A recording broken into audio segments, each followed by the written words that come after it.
Hello everybody, this is Andrew Hill. I'm a surgeon at Middlemore Hospital and an academic at the University of Auckland, and Nick Lightfoot, who's an anaesthetist at Middlemore Hospital and a co-conspirator in a number of research projects. Hello. Hey Nick. We're talking about complexities of emergency laparotomy, and which was the topic of the NIAS meeting that was held in Sydney a couple of months ago, and we were asked if we could have a bit of a chat about that and talk about some of the issues that arose out of the meeting. So Nick, we've got a few things we're going to talk about. Yeah, sure. I think the first thing we thought might be useful was to talk about risk scoring. Now, one of the key components of the NELA, National Emergency Laparotomy Audit from the UK, or from England and Wales, was the use of risk scores, and they used POSSUM, but I understand there's now a NELA score as well. But did you have any comments on the use of risk scores in emergency laparotomy, or what you thought about them, what we could do differently, what's missing, those sorts of things? Yeah, so I guess the National Emergency Laparotomy Audit is one of their benchmarks, mandates the use of a risk score in the preoperative and in the postoperative period of patients who are undergoing emergency laparotomies. And as you alluded to, I guess, risk scores are basically trying to model a population. They're taking some of the population's, preoperative parameters and trying to predict how the patient is going to do postoperatively. And I guess, there's no perfect system which is able to 100% of the time say that this patient's going to have, a mortality and this patient's going to have a bad sort of morbid outcome. So basically, they're trying to predict the future using the best possible data that they have in the preoperative period.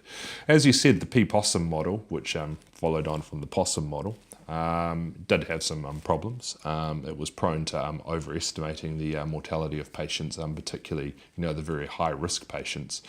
Someone who might have a 50-50 chance perhaps with surgery would predict that that patient may have almost a universally fatal outcome.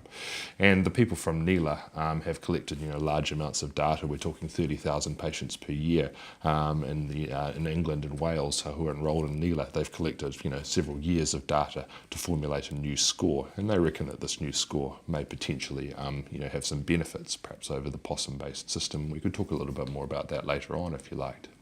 Well, there's a few things that I've got a bit of an issue with about POSSUM.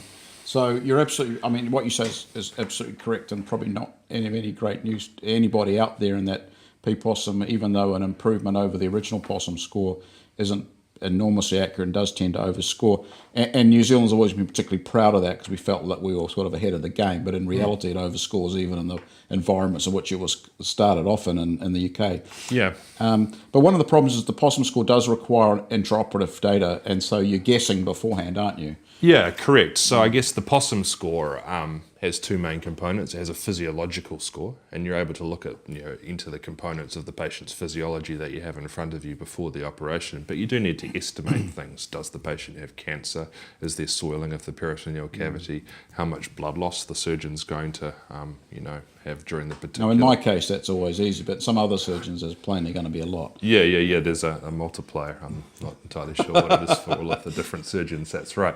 So you do have to estimate, and whether this is a major procedure or what they describe as a major plus procedure, so a minor or moderate or a major surgical procedure. So I guess there is an element of estimating with the surgical, the operative morbidity score associated with the POSSUM score, yes. One of the things that... And the other thing, which we'll talk about a bit later, I think, is their inability to predict disposition of the patient. So, because that's often a much bigger deal to patients than whether they're going to get a wound infection, or it may be that they don't care too much if their mortality is 10% or 9%, but they do care where they'll end up. So I guess with something like mortality, it is quite a hard sort of endpoint. You're either dead or you're not dead, right? And patients are usually, to a degree, able to understand this, what it means.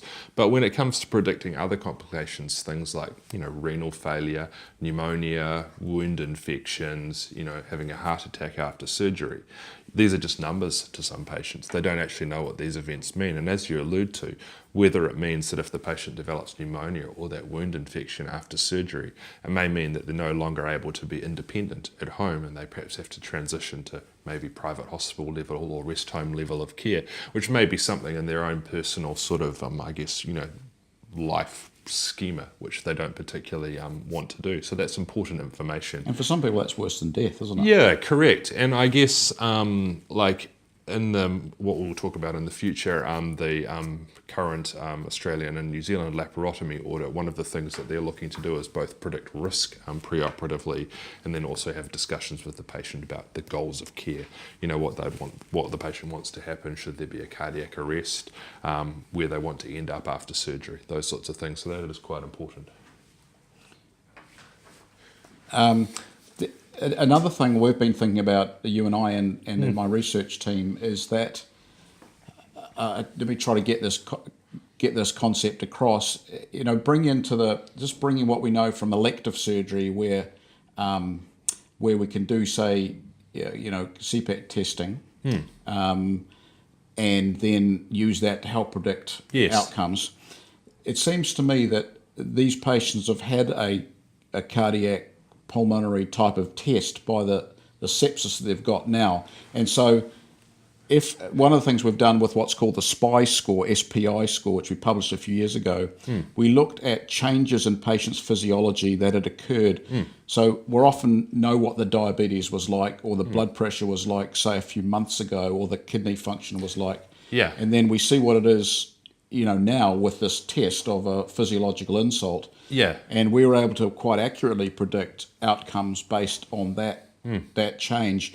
All these scoring systems so far have used only a point in time measure, as opposed to looking at how it compares to other people. So, for instance, a blood pressure of 100 may be actually quite normal in some of our little old ladies, whereas in some robust younger guy, it may in fact be very, very low. Yeah, I guess what you allude to is entirely correct, and I guess there are burdening fields of research, you know, at least amongst anaesthesia, as to the impact of hypotension in the perioperative period. If you actually look at what the definition of hypertension is, it's incredibly difficult. Someone, I think back in 2007, published in Anesthesiology, what is the definition of hypotension? They looked at 100 different papers and they managed to find 120 different definitions for hypotension. Right. I may be making those numbers up, but it was certainly a large number of definitions for hypotension. So it's difficult to define hypotension if we actually don't know what the definition is, if that makes any sense. And look, wooden sorts of numbers where we just use a number, Correct. It seems to me to not be very helpful. You know, in the perforated duodenal ulcer literature, a lot of which came out of Hong Kong a long time ago, blood pressure of 100 systolic was looked at as hypotension. Yeah. You know, and you know, proved to be quite a useful measure, but actually at the end of the day, there have got to be better ways of doing it. I think so, and I guess, you know, we probably will talk about this again later in terms of goal-directed fluid therapy, measuring sort of advanced hemodynamic parameters. We need to find a way that we can sort of associate these advanced parameters and use them to our advantage in predicting patients' outcomes, and we'll probably talk a little bit more about that shortly, I would have thought. So in Australia and New Zealand now, we're looking at doing something similar to NELA. We're not fully off the ground yet, and this has been called ANZELA. Yes. Where's that at the moment? I believe if you look at the literature on the College of Surgeons website, the initial meetings to plan the development of ANZELA took place in perhaps June of last year, and I believe it was launched at the combined College of Surgeons, College of Anaesthetists meeting in Sydney, which was that in May or April this year? It was in May. In May this year. So I believe it was launched then. If you look at their website, in New Zealand, I think we have at least one hospital, which is Auckland City Hospital, which is enrolling data, and potentially another 6 or 7 hospitals, which are looking to start enrolling data. And then over in Australia, there are a large number of hospitals which are also entering data into the ANZELA system. So I guess the pilot phase of the project is at least underway. So I had a look at their information, I think yesterday, compared to NELA, ANZELA does have a few core differences. It's more looking at patients with acute abdomens as opposed to purely emergency laparotomy for bowel surgery, and also looking at patients who have an acute abdomen and then don't go on to have surgery. So the true denominator of patients who are undergoing emergency laparotomy can finally, or who come in with an acute abdomen requiring an emergency laparotomy can finally be defined, because there is, as you're probably aware, a group of patients who present to hospital who maybe have non-operative management, or patients who are deemed too unwell for surgery, who go in to pass away from their illness without having a surgical procedure, and those patients by themselves are very interesting. They're also looking at a broader range of patients compared to ANZELA, not just bowel surgery, but looking at patients perhaps with diverticulitis or something like that, or post-operative patients who've had another operation before this need for emergency laparotomy. And they're also looking at futility of surgery, including a frailty score and documentation of the goals of care, as I said before. And there are some key differences between the United Kingdom, where the vast majority of patients present to hospital, have their surgical procedure, and then have post-operative care, whereas in Australia, apparently patients are transferred between hospitals willy-nilly, talking large numbers of patients, perhaps I can't remember what the number was, but it was a considerable number of patients present to one hospital, then are transferred to another hospital to have their emergency laparotomy, which can have, I guess, some implications on the benchmarks which are recorded through the audit system. So one of the problems with the ANZELA system has been the collection of data, because it's quite intensive, and it does probably require people other than the clinical staff to do it. Yeah. I think this has been one of the things that's been holding up ANZELA from really getting off the ground. Yeah, certainly Particularly at our Middlemore Hospital, it is. Some hospitals do have better IT setups and are able to electronically collect a large amount of this data. But as you do say, there are multiple points of data collection, multiple phases of data collection: the preoperative phase, the intraoperative phase, the immediate postoperative phase, then a 30-day follow-up. So it does require, considerable periods of, amounts of work to get that full data set which is required.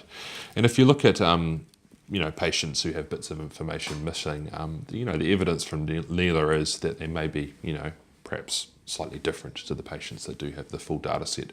For instance, the patients who have don't have a preoperative risk score predicted, those patients actually have a higher perioperative morbidity, or mortality should I say, than patients who do have the preoperative mortality risk predicted. So it's important to get all of the data for these patients. Yeah, it's interesting, because that preoperative risk score guides a whole bunch of things. Correct. That perhaps we wouldn't have thought about so much before.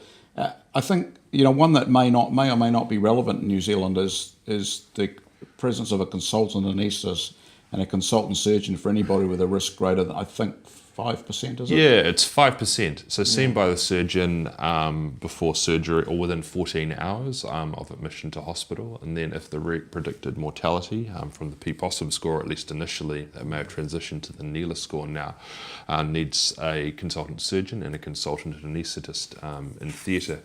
And looking at the UK data, at the moment, the specialist surgeon and anaesthetist in theatre, they're sitting at around 80%. The surgeon in theatre is about 90%, and the anaesthetist in theatre is about 85%. I'm quite surprised that it's as low as 80% actually, because certainly our own experience here is it'd be pretty unusual situation where a laparotomy occurred, at least an emergency one occurred without a consultant surgeon and anaesthetist, at least for some of the time in theatre. Yeah. They have to be there the whole time to count.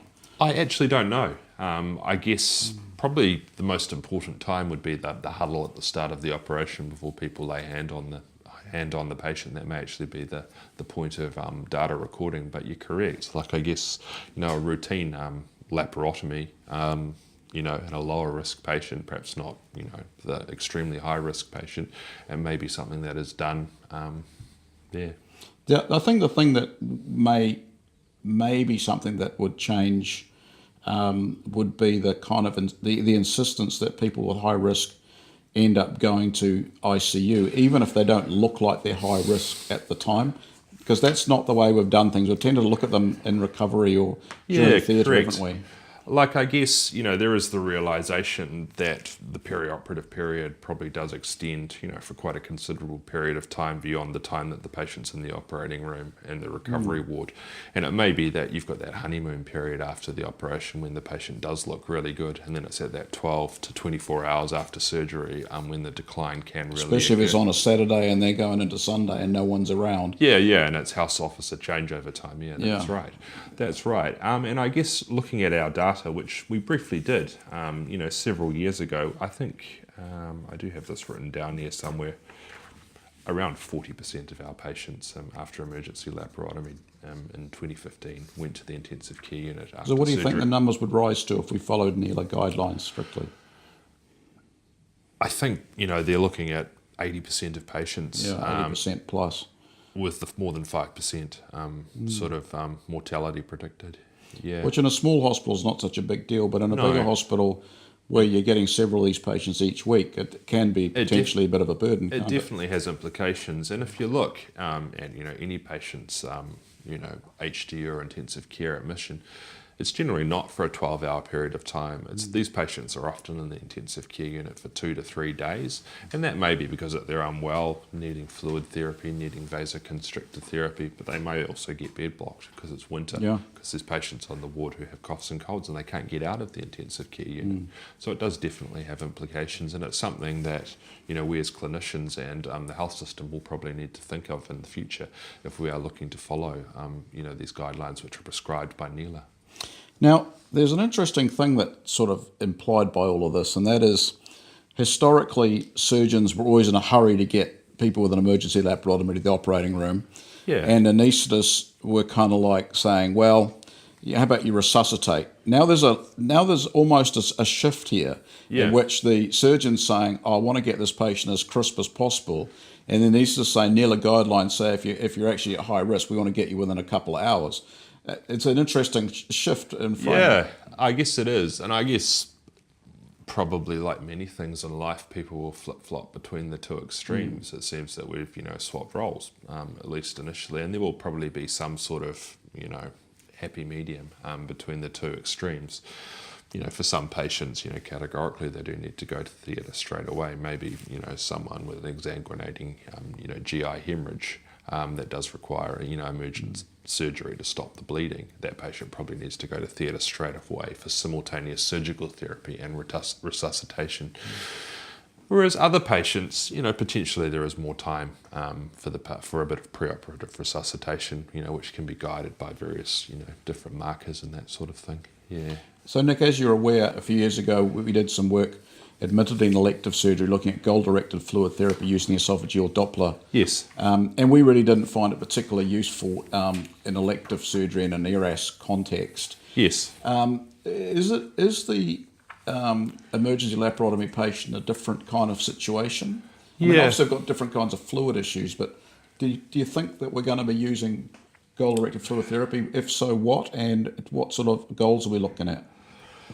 So I guess you've made a couple of good points there. I think the elective patient in fluid therapy is not the same as an emergency laparotomy patient, right? You've got patients who may have fluid deficits from blood loss. They may have an acute inflammatory state. They may have vomiting, diarrhea, third spacing, whatever that means, of fluids, meaning they may have quite a considerable fluid deficit. Whereas that elective patient often comes in, they're relatively euvolemic. So you're basically just, keeping up with fluid therapy and replacing any losses. So these are two different sorts of patient sets. So I guess the optimized study, which is probably, I can't put my hand on my heart, the largest study of goal-directed fluid therapy was published in JAMA in 2014. And associated with this study, and I think as a criteria to get published in JAMA, they put out a meta-analysis. That showed that goal-directed fluid therapy, as you said, is not associated with any short or long-term benefits in mortality after largely elective surgery. So the people who came up with the optimized study, they've had a look at these emergency laparotomy patients. They've stated that a patient, who's 50 years of age, has approximately 20-day, 90-day mortality after their emergency laparotomy.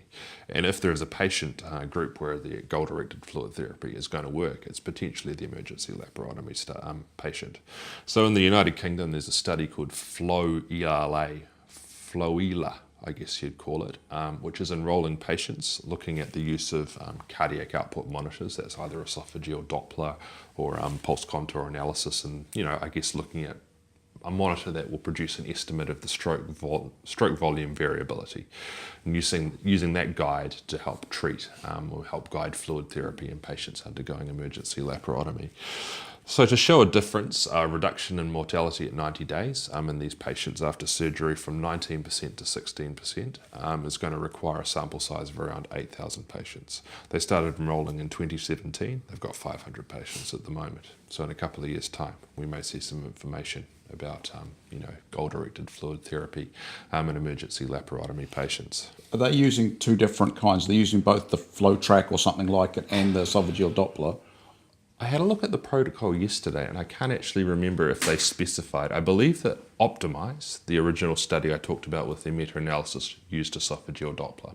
And esophageal Doppler does have some good evidence surrounding it, perhaps some of the best evidence. But if you use it, and I'm sure you have, it can be a little bit finicky getting it to sit well in the esophagus, getting good recordings. Whereas pulse contour analysis, you've got a patient who has an arterial liner, and there are sort of variants of the flow track system as you described now, which basically use a fingertip sensor monitor. I forget what that's called. It used to be called the CC Nexfin, which can produce the same sort of estimates from just basically saturation probes. I've been really quite cynical about that approach myself. And the other, and I'm sure you give lots of evidence for it, but I've just largely against it. Yeah, exactly. So I've been rather quite cynical. Yeah. But it seemed to me that these goal-directed fluid therapy approaches, that the idea is to sort of get to the top of the Starling curve, and I'm just not sure that's the best place to be, or is it? Have I got that wrong? I guess. I mean, my point is, when you're at the top of the Starling curve and you get it wrong and you go the wrong way, then you sort of move from being at your peak to being to being worse. I think you're probably right. I think it's probably, and maybe a slightly not what you're saying, but I think... No, I'm being oversimplified, I agree. But I think... I'm a surgeon, remember. The use of these monitors and these goal-directed packages of care may be slightly oversimplistic, trying to load the patient, as you say, to that, the flat part of the Starling curve, and hopefully associated with the flat part is not a precipitous decline on the other side. But I guess if you look at the response, or, a patient's response to the amount of fluid that they receive, and perhaps some complications, things like renal failure, maybe mortality, rather than these being like exponential curves with, on the far right-hand side receiving lots of fluid and having lots of complications, and on the left-hand side receiving hardly any fluid and not too many complications, these response curves may actually be U-shaped. So for every particular patient, there is this sweet spot of fluid administration, which is going to stop them getting pneumonia, stop their kidneys from stopping working, stop them getting wound infections, making sure the heart pumps well after surgery, and of course for you guys having a nice, well-perfused gastrointestinal anastomosis. We just care about the anastomosis. That's not swollen. Yeah, exactly. I guess unfortunately for every patient, probably that sweet spot is slightly different. So it's very difficult to tease out, how much fluid a particular patient needs. And if you look at the evidence for, goal-directed fluid therapy, the amount of fluid that these patients receive, is basically the same as patients who don't get goal-directed fluid therapy, if not more. So I guess it's just the way that you give fluid, whether you give, high basal infusions of like sort of crystalloid fluids, or whether you give low infusions plus intermittent boluses. The actual end number is the same. Part of the problem, though, is you can't actually determine where it goes, can you? No. We don't have good ways to do that. No. I guess we have... So you can put a lot of fluid in, but it may not get to my anastomosis. Correct. We have ways that we can do it. You can measure, pHs and perfusion, using ultrasound or implantable probes, hypothetically almost anywhere. The problem with that, and you've seen that information, I think, a few years ago we were speaking about gastric tonometry and perfusion of the GI tract. You can measure this pH through a fancy nasogastric tube, but the number actually doesn't mean anything. So that's what I was alluding to earlier, should I say. We don't really have, some sort of good, endpoints that help us guide our resuscitation. Even something like lactate. When lactate is positive and you've got a patient's got a really high, preoperative lactate, if someone's got a lactate of more than 4 and a systolic blood pressure of, less than 70 millimeters of mercury, if you put all of those patients together, there's a 60% chance of mortality. That's in patients with sepsis, right? But, you might have a patient who's almost exactly the same as that patient who has that systolic blood pressure of less than 70 and the lactate of 4, but their lactate's not 4. For whatever reason, their lactate hasn't gone up. That patient may still have exactly the same outcome. So lactate, is positive and its negative predictive value. It's not entirely perfect. But you don't want to lactate that high, though, if you can avoid it. Oh, definitely not. No. It's slightly more complicated than that, but yeah. But for a surgeon, that'll do for today. Yeah. In terms of, lactate production, then lactate clearance and all that sort of So stuff. look, one of the things that confuses me with emergency laparotomies is that we put a patient up for one and you guys come down, have a look, or we send the patient up to theatre, and then there's this kind of higgledy-piggledy, jiggly-piggledy, hokery-pokery, and then we're allowed into the operating room to do something, and the patient may have an epidural, may not, may have an arterial line, may not, may have a central line, may not. Yeah. What's going on there? Is it different? Is it just heterogeneity of anaesthetists, or is there some sort of way you're thinking about all of this? Or how should we think? I think if you were to break it down, it's heterogeneity of anaesthetists. So taking it a step further back to fluid therapy, what we were talking about in the United States, people have looked at this in a large, I think it was group practice or something like that. They corrected basically for surgical duration, surgical complexity and patient comorbidity, and found that the amount of fluids that different anaesthetists provided to patients was basically one of those curves that, how would you describe that? Like a S-shaped curve? An S-shaped curve turned on its side. So there are extreme outliers and then a group of people, who sit in the middle. So some people give hardly any fluid, and that can be extremely hardly any fluid for any particular operation. Could be a lap chole, could be an emergent right hemicolectomy, and some people give a huge amount of fluid, whereas, it largely collects around, perhaps the mean. Or the median. The same is true for the use of invasive monitoring devices. There was a paper published, I think, in the journal Perioperative Medicine a few years ago, which looked at basically surveyed anaesthetists in Europe and in the United States, and the amount of monitoring that these different anaesthetists in these 2 different continents would use to care for the same same mock patient is completely different. In the United States, they still have a penchant for the Swan-Ganz catheter, whereas in Europe, it's more derived parameters from arterial lines and central lines and that sort of thing. In Australia and New Zealand, I guess, for patients who are really unwell, having an emergency laparotomy, I'd like to think that myself and most of my colleagues would use an arterial line. The use of a central line, I guess you need to consider why you're going to be using that central line. There are better ways to give intravenous fluids to patients. So if a patient needs a large volume transfusion or resuscitation, that could almost be done better through a wide bore peripheral line. Whereas if a patient needs vasoactive medications, things like noradrenaline or adrenaline infusions, then a central line is required. I guess, maybe we could talk a little bit more about analgesia after patients having an emergency laparotomy, and whether a patient gets an epidural or a patient doesn't get an epidural is, I guess, a difficult question.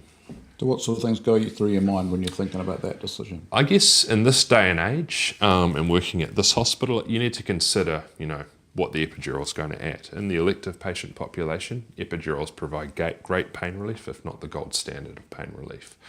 But they're not, they are associated with complications. Sometimes they fail, sometimes they make the patient hypotensive, sometimes it leads to the patients getting more fluid. Can make patients feel itchy, can put them into urinary In somebody retention. who's already got vasodilatation from sepsis, can an epidural make that worse, or is it already vasodilated as much as it can be? I guess probably the short answer is maybe. Yeah, I think those are patients that we would be probably a little bit reticent for putting an epidural in for 2 main reasons. If you have sepsis, you're putting basically a needle into a privileged space of the body, like the epidural space. If you were to hypothetically introduce infection to the epidural space, the complications could be quite dire. We're talking an epidural abscess, which can lead to neurological deficits, paraplegia, the bowel bladder never working again. So those are really sort of bad complications. So we don't want that to occur. And then also there's the hemodynamic sequelae of inserting an epidural. The hypotension, the further vasodilation that it can occur with inserting an epidural. I guess the vasodilation that occurs with sepsis, sometimes I guess that may be, not the same in all organ particular systems. So I suppose an epidural, yes, in that scenario could exacerbate the hypotension. Yeah. So I guess those thoughts go through your mind. Probably these days, for me, the main thought when I'm considering inserting an epidural is, I know I can insert an epidural. I know I can look after that epidural during the intraoperative period. I know I'll probably still be around, at 6 p.m. when the patient's in the recovery ward. But what's going to happen, for the first 12, 24, 36, 48 hours after surgery when the patient's on the ward? How is that patient going to get cared for? So that's a really important sort of thought that goes through my mind, ensuring that we have a pain service that can follow the patient up, whether we've got access to a high dependency ward so that patient can be cared for properly, so ensure that they don't get massive amounts of fluid or they're left hypotensive on the ward. I think that's probably the worst thing that can possibly occur. Yeah. So while our surgeons are busy thinking about what the heck's going on in there, we also are and should be thinking about issues about surgical management of these patients. And I wanted to just talk briefly about some things we talked about a little bit before, and those things that people regard worse than death. So nobody likes the idea of being on dialysis, even whether they understand it or not. Very few people like the idea of a stoma. And one of the problems with a stoma is we know that a large proportion of these patients, maybe up to half of them, never get the stoma closed, even if we give them a temporary one. Large proportions of patients, given that many of these patients are older, the idea that they'll move from being independent to being dependent, whatever that might mean, is a huge issue for them. And these are issues we need to think about as going to theatre. So, for instance, certainly, this idea of damage control type surgery is one that we need to think about. And so this idea that you get in, control sepsis, and then get out of there is sort of one end of the spectrum. The other is this kind of idea that we as surgeons will try to do the definitive operation here and there, no matter whether the anaesthetist out there and is trying to pump fluid in, trying to giving a variety of different things to keep the blood pressure up and so on, and we'll just box on for 3 hours, 4 hours, maybe even doing it laparoscopically. And I think as surgeons we need to kind of think very carefully about these people. So it starts in the kind of discussing things before surgery. So usually we have a rough idea what we might find. Often it's not exact. We often don't know exactly, but we often know pretty much. And especially with the ANZELA and ANZELA approach to early CT reporting, consultant CT reporting, we have a better idea than we're used to. And then we need to couple that with talking with the family and their relatives about what are the things for them that are worse than death. I think so, And we haven't done that very well as surgeons. And the kind of the pointy end of this comes to when we're in the operating room and we have a choice as to whether to do an anastomosis or to give the patient a stoma. Now, let's just imagine, we know that in most of these kind of environments that doing an anastomosis has a higher risk of anastomotic leak than in the elective environment. But we also need to bear in mind that the chance, if we give the patient a stoma and it's a temporary type of stoma, then there's a high chance to get rid of it, obviously going to require another operation, which will usually be quite a major one. And if we also know that only about half of the people will end up representing for that, and of course it has its own risks and so on. So, sometimes we have this idea in surgery of kicking for touch and just we'll bring out a stoma. Sometimes we just need to say, well, look, there's a risk if we do an anastomosis that this person will leak, but it's not as high as the fact they'll have a permanent stoma, if that makes sense. These are the kind of things we need to think about. The other thing is, I read a paper recently, was our practice with perforated duodenal ulcers in New Zealand and in many parts of the Western world has been to put a patch on them and then treat them with H. pylori afterwards. In H. pylori treatment afterwards. Interestingly, quite a few of these perforated ulcers are not H. pylori, not caused by H. pylori, and there's apparently, although not my experience, but a moderately high risk of these recurring. So do we have to go and do an old-fashioned operation in the context of sepsis, the anaesthetist wrestling with the patient?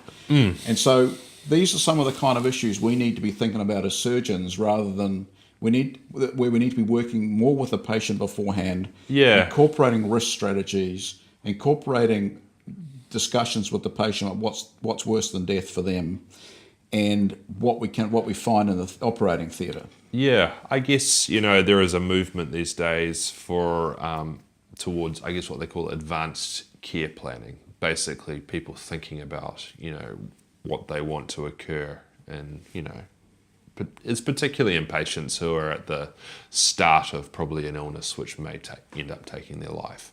I guess, and sometimes we do have that information to hand in a patient who presents for an emergency laparotomy, but sometimes we don't. But, talking to patients about, what would be a particularly bad outcome is particularly prudent for these patients. So it can help perhaps, sculpt, their particular care. So I do agree with you, yes. Yeah, I think we've got to be a lot clever about these patients. And Yeah. And the challenge for all this, of course, is that this is going to involve consultants being in the hospital more. And, frankly, these things aren't taken into consideration very often. It's already hard enough being a consultant, taking acutes and so on. Middlemore has, on average, about 30 admissions a day, acutely in general surgery at least. And it's a huge burden on people. But fortunately, this is what we need to be thinking about. I wanted to ask you about this measure that's recently been reported and used a lot, and that's days alive and out of hospital. I just wonder what you thought of that measure and whether this is something we should be thinking more about. I think, particularly in the anaesthesia field of, research, randomized controlled trials, and even retrospective outcome studies, there's been a move towards, rather than looking at system-centric measures, so things like length of stay, how much it costs to look after this patient, we want to look at things that have a patient-centric measure. So, basically, the crudest way of doing that is going up to the patient with a microphone and saying, "How are you feeling?" But it can be very difficult, to do that, particularly if you're looking at the data retrospectively, because you don't know how the patient felt, at 30 days after surgery. So, if you had some, pre-planning, you'd be able to collect some, patient-centric recovery measures, scores after surgery. But if you don't have that, this days alive and out of hospital measure basically looks at, you've got a patient, they come in, they have their right hemicolectomy. And how long does a patient stay in hospital for after a right hemicolectomy on average, emergency in New Zealand? A week and a half. Yeah. So I think Neela reported 16 days. We probably must be better than them, right? So of course, yeah. It'd be like 10 to 14 days or something like that. It'll be similar to what they say, I suspect, actually. I suspect you're probably right, actually. That's right. So let's say hypothetically it's 14 days. And if you've got, there's 30 days in this hypothetical month, at 14 days you go home and then you're able to be independent at home. So you're alive and you're out of hospital. That's 16 days. That you're alive and out of hospital. But if after your 14 days you're transferred to inpatient rehab and you're in inpatient rehab for I guess, for 16 days afterwards, that you're alive, number one, which is, important to some people, I suppose, but you're not out of hospital. So your days alive out of hospital on that second hypothetical patient might be 0. And that's taken as a crude surrogate for, how a patient is doing. Are they sort of at least, ballpark back to their, previous baseline level of functioning? Because if you're at home, at least in Australia and New Zealand, well, probably in New Zealand, the assumption is that you can't have, too much, home support, additional cares to help look after you, right? Like, in other countries, perhaps you can basically have the hospital at home. You can go home, on day 2 after your anterior resection and, basically have high-level nursing care at home. Perhaps in some countries that doesn't really occur in New Zealand. So that's the, sort of the advantage of this model, that you're looking at patients, are they sort of almost back to their baseline level of functioning? So I think it does have some merit in that, particularly in New Zealand at least, there's the national minimum data set, which, every patient who gets admitted to hospital, there's, I think it's like 200 things or something like that have to be reported to the Ministry of Health, and, transfers between hospital to, public hospital and private hospital, that sort of thing is recorded in that measure. So this sort of information can be obtained through a backdoor, reasonably simply. Yeah. So I think that is the advantage of this method. No, look, I can see that. I guess there's two things I'd say is that when you're doing studies or randomized controlled trials of this, then there's so much heterogeneity in that number that you're going to, and the numbers, the difference between 90 and 75, if you're looking at over, say, 4 or 5 months, is probably going to be statistically more difficult to detect than, looking at straight mortality figures. If you're going to go there, I would argue, if we're really going to be patient-centric, that we should look at quality of life measures, because at the end of the day, that's really what matters to people. I guess that's sort of what I mean by like a patient-centric outcome measure. There's various, different examples. There's the quality of recovery, the QOR, the QOR 15. I think there's one called PQRS, maybe T. We have a nice simple one called the surgical recovery score, which we've used for quite a long time. Exactly. And I think, all of these scales, have the advantage that at least in the the short-term period after surgery, they have the ability to detect, small differences in patient outcomes, which, sort of, correlates with differences in, how the patients are feeling. I know at least the orthopedic surgeons, and probably you guys, do have scores which are more validated for more in the long term. So I guess if you are looking at patients at that, maybe the 2 months or 3 months out of surgery, I guess there probably is maybe it's a difficult period because the scores may be validated for the immediate period after surgery, and you may have another score which is validated for 3 to 6 months after surgery. So maybe those patients. Well, as you know, the mortality rate for people goes out months after these operations.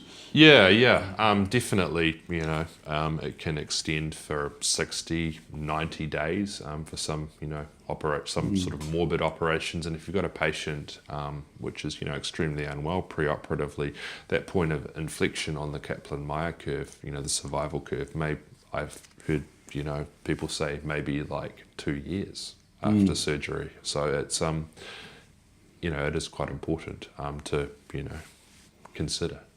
So I think we've probably covered all the things we wanted to cover, Nick. I think so. I think just sort of summarising things, we talked first of all about risk scores and what's out there and what really needs to be done. And we talked about the fact the risk scores probably overestimate things a little bit. The NELA score, we just haven't seen enough of it to see how good it is. Yeah, I had a little look at the old NELA score yesterday, and I think it is probably steps in the right direction. Number one, it's up-to-date information. Which is good. So it's it's the most recent information, whereas PPOS, we're talking, was 1998 or a long time ago. Yeah. I guess it has the advantage that if you actually look at it, rather than having one score, you've got 4 scores. You've got ASA 1 and 2 patients have their own score, ASA 3 patients have their own score, ASA 4 patients have their own score, and ASA 5 patients have their own score. And there's different weights on that, acute physiology. Which takes into some stuff what they were like previously and what. Then I guess it considers what they were like in the past. Yeah. And then to that you add basically what they're like today. An operative and a physiological score. So I guess it's, would you call that a Bayesian approach to, risk prediction? Probably. Yeah. Sounds good, doesn't it? It does. It sounds like we know what we're talking about. Yeah. The second thing we talked about was ANZELA, and that it's sort of, starting to get underway, and that's exciting. And one thing I didn't mention there actually was that unlike the UK work, which was really, it's still being run by the anaesthetist, which is, nothing wrong with that. But the ANZELA is very much a surgeon and anaesthetist run thing. Both. Yeah, I guess I wrote down the word. It's multi-partisan. Yeah.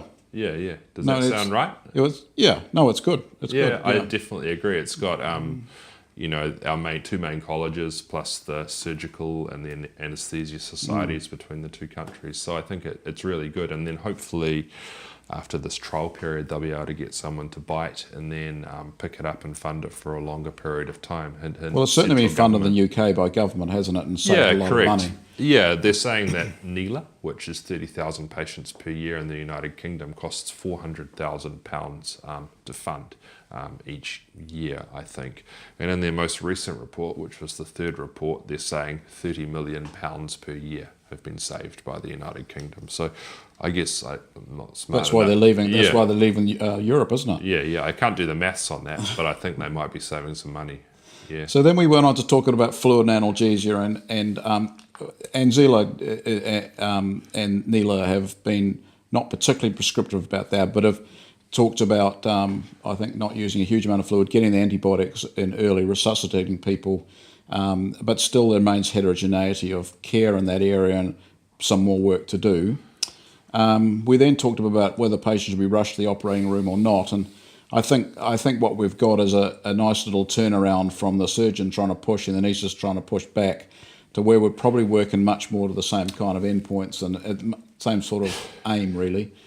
Getting the person to the operating room. I think so. I think so. Yeah. Like you'd like to think that we're, particularly in this day and age where we talk to each other more, that we can work out which patients need to go to theatre now, the exsanguinating patients potentially, versus which patients, we do have a little bit more time, and then potentially which patients, maybe we've got a longer period of time, those sort of urgent acute patients. Yeah.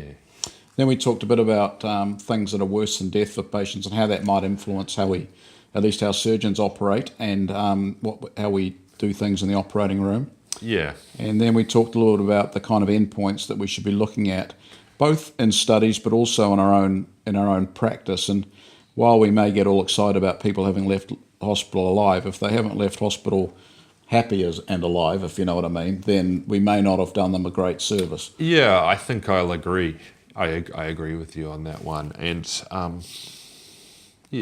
and I think this is the day and age when, system-centric measures may have, had their time in the sun, and we need to consider patient-centric outcomes, rather than just measures that mean something to, There's a nice little story on the NELA website in the third report that you described by a patient, actually. Yes. And she's the lead story, and she talks about how, and I think we forget this, actually, that she was sitting at the beach having ice creams or something one day, and the next day she was in hospital with a perforated, whatever it was. I don't think she said what she had, actually, but she was saying she didn't know how complicated it was, and in terms of the system, the people need to be brought to bear, and the way it all works, and I think one of the things we as surgeons and anaesthetists forget is how complicated it is. We've got used to it. I think originally we were going to talk about who owns emergency laparotomy, but we sort of stepped back from that. So hypothetically, you've got this patient, they come into hospital, they're seen by an emergency department nurse, admitted under an emergency physician, get seen by the surgical registrar, get seen by the consultant surgeon, then they come to theatre where they meet a whole lot of people, the anaesthetist, the surgeon, the nurses in the operating theatre, the anaesthetic technician. They might go to the critical care unit, then get looked after again by the surgical doctor, and then finally go to the rehabilitation ward. There are heaps of people who are looking after these patients, and I think we've all got our own little piece of the pie, if you want to consider it that way, and it's important to talk together rather than siloising the care. I think that's probably a really important thing, which maybe neither is helping us to do. Well, that's exactly what I think, and that's where I was going to finish this off, if all right with you, and that is I think the audit stuff, when you're trying to change complex systems, if you try to look at one spot, it just messes it all up. I think so, the audit system it's got a series of, I think, 9 things, right, that you're supposed to do? Anyway, there's like 9 benchmarks or whatever. Yeah. Yes. And each one of those have different things that we each contribute to. And getting that feedback to the whole system, allowing each one of us to think it through, and then looking at the principles that NELA's put in place and how we might get there, I think is a great approach, rather than having the rather siloed approaches we've had in the past. I think so. Yeah, I wholeheartedly agree. Yeah. All right, thanks, Nick. It's been good to talk with you again. We hardly ever talk nowadays. No. Different operating rooms. But that's right. Thanks very much. Yeah, pleasure as always, Andrew.